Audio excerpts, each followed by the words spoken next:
So let's start with the Meydan, in which you ride Siberian Heights, who we don't know too much about. It looks a tough race though, with Godolphin in there. Yeah, no, he obviously ran in the trial. Pat rode him a couple of weeks back, and obviously the Godolphin horse also ran in the trial and was quite impressive. But he's a nice big horse, which we're quite hopeful that will be very nice with a summer on his back for next year as well. Anyway. Only a 2-year-old, and I suppose it is difficult for the 2-year-olds at this time of year. Yeah, no, it is, and it's he's a horse that is backward and he's got plenty of scope, you know. But he needs to start somewhere, and it's a good enough place to start him. Okay, and move on to the 1600 metre race. Active Spirit, you ride for EERC. I thought that was a really good run from him last time at Jebel Ali. Yeah, he ran good. He actually ran better the time before at Meydan, over 7, and come home real good and got a little bit tight for room. I think he'd have probably just nicked the place the last day at Meydan, but a step up to a mile will suit him, and fingers crossed he's got a little squeak anyway. Just if they go hard, it will suit him. And he obviously, as you say, he likes Meydan. He gets in off a nice lightweight here, which can only help. Yeah, that'll be nice. A nice little sweat for me, but that'll be grand.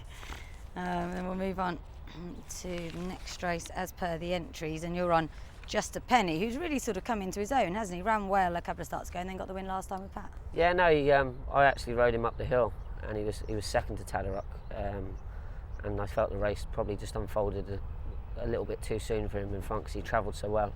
I also felt if I was drawn near Pat, I could have given him a proper run for his money. So he's got a great chance. He'd be probably one that I'd be really confident about if he gets a nice draw. You think Meydan will suit him okay? Fingers crossed. He's only a little horse, but he's very agile, and he jumps and he travels, which is a big attribute. If you can jump and travel, it's a big help. Okay. And then Kilt Rock, who we really associate with Pat, and I think before that with Wayne Smith in the 1400 metre race. How do you think he's going to go? He doesn't quite seem a force of old this year.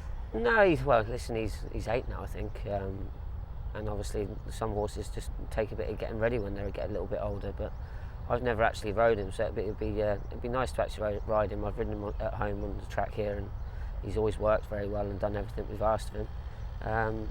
And the guys, I'm sure, are hopeful of a big run on New Year's Day, so fingers crossed. So Meydan's been a happy hunting ground for you this year. Have you been enjoying yourself there? Yeah, no, it was a good start. Obviously, SHR went and won there off a lightweight earlier at the first meeting, I think it was.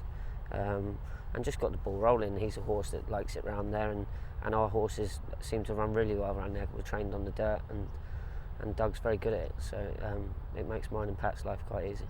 And where do you feel sort of has been the best place to be regarding the draw this year there? Because there's quite a lot of debate about that. I think the main thing is you've got to be able to jump and travel. If you're drawn low and you half miss the break and you sort of get 3 or 4 lengths out of it, you get a lot of the kickback. In which case, that some days, if it's a small field, it doesn't hurt being drawn a little bit wider. But listen, you'd rather have a lower draw than a wide draw. But the big attribute for me is you've got to be able to jump and travel. If you can do that, it's a big help.